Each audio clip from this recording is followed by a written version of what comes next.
जय हिंद दोस्तों एक बार फिर से आप सभी का स्वागत है हमारी इस ज्ञान की दुनिया में। दोस्तों आज के इस वीडियो में हम आपको बताएंगे इक्ष्वाकु की अयोध्या, रघुकुल के श्री राम और उनकी वंशावली के बारे में। लेकिन उससे पहले अगर अभी तक आपने हमारे चैनल को सब्सक्राइब नहीं किया है तो चैनल को ज़रूर सब्सक्राइब कर लें। दोस्तों अयोध्या और राम एक दूसरे के पूरक हैं। समाज के हर वर्ग के लिए प्रेरणा स्रोत मर्यादा पुरुषोत्तम राम के जीवन से जुड़ी कई जानकारियाँ वाल्मीकि चरित रामायण और तुलसीदास जी की रामचरितमानस में मिलती हैं। अयोध्या में राम का जन्म हुआ और वे हिंदुओं के आराध्य हैं। रामायण और रामचरितमानस में उनके जीवन प्रसंग का उल्लेख मिलता है। मर्यादा पुरुषोत्तम राम के आदर्श, उनका त्याग हमारे जीवन में प्रेरणा स्रोत हैं। राम का जन्म और उनके अस्तित्व से जुड़े मुद्दों पर देश की सबसे बड़ी अदालत में हिंदू और मुस्लिम पक्षों ने खुलकर अपनी राय रखी। दोस्तों तुलसीदास जी ने रामचरितमानस के बालकांड के प्रथम श्लोक से 7वें श्लोक तक इस बात को लिखा है कि राम एक पौराणिक पुरुष है। इनका उल्लेख रामचरितमानस में भी मिलता है। दोस्तों अदालत में भगवान राम के वंशजों पर भी चर्चा हुई। इसे लेकर आमजन के मन में एक विचार आता है, ये राम किस वंश के थे, उनके पूर्वज कौन थे।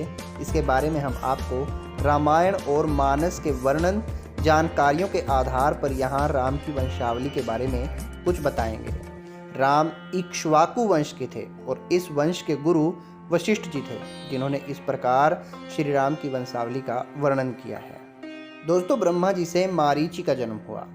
मारीचि के पुत्र हुए कश्यप, कश्यप के पुत्र विवस्वान हुए और विवस्वान के पुत्र वैवस्वत मनु हुए और वैवस्वत मनु के पुत्र इक्ष्वाकु। इक्ष्वाकु के पुत्र कुक्षी थे और कुक्षी के पुत्र का नाम विकुक्षी था। विकुक्षी के पुत्र बाण और बाण के पुत्र अनरण्य हुए। अनरण्य के पुत्र हुए पृथु और पृथु से त्रिशंकु का जन्म हुआ था।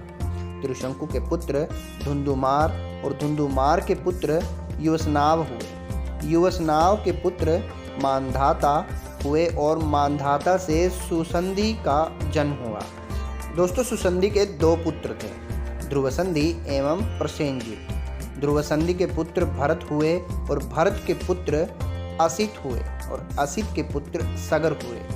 सगर के पुत्र का नाम असमंजय था और असमंजय के पुत्र अंशुमान और अंशुमान के पुत्र दिलीप हुए। दिलीप के पुत्र भागीरथ हुए और भागीरथ के पुत्र कुकुत्सक और कुकुत्सक के पुत्र रघु हुए। रघु बहुत ही पराक्रमी और तेजस्वी राजा थे और उनका प्रताप अत्यधिक था, जिसकी वजह से इस वंश का नाम रघुवंश पड़ गया। महाराज रघु के पुत्र प्रविद्ध हुए और प्रविद्ध के पुत्र शंखण, शंखण के पुत्र सुदर्शन हुए और सुदर्शन के पुत्र अग्निवर्ण, अग्निवर्ण के पुत्र श्रीघ्रग हुए और श्रीघ्रग के पुत्र मरु, मरु के पुत्र प्रशुश्रुच और प्रशुश्रुच के पुत्र का नाम अम्बरीश था। अम्बरीश के पुत्र का नाम नुहुष था और नुहुष के पुत्र ययाति, ययाति के पुत्र नाभाग, नाभाग के पुत्र का नाम अज था और अज के पुत्र हुए दशरथ। राजा दशरथ के 4 पुत्र हुए, श्री रामचंद्र, भरत, लक्ष्मण तथा शत्रुघ्न। श्री रामचंद्र के 2 पुत्र लव और कुश हुए। वाल्मीकि रामायण में उल्लेख मिलता है कि विष्णु के 7वें अवतार श्री राम का जन्म चैत्र माह शुक्ल नवमी के दिन अयोध्या में हुआ था।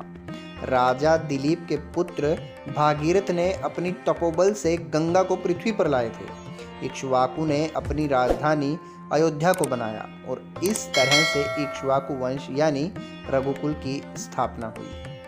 तो दोस्तों ये था हमारा आज का वीडियो। अगर आपको वीडियो पसंद आया हो तो वीडियो को लाइक करें और शेयर ज़रूर करें। जल्द ही मिलेंगे आपको फिर से नए वीडियो के साथ। तब तक के लिए जय हिंद, जय भारत।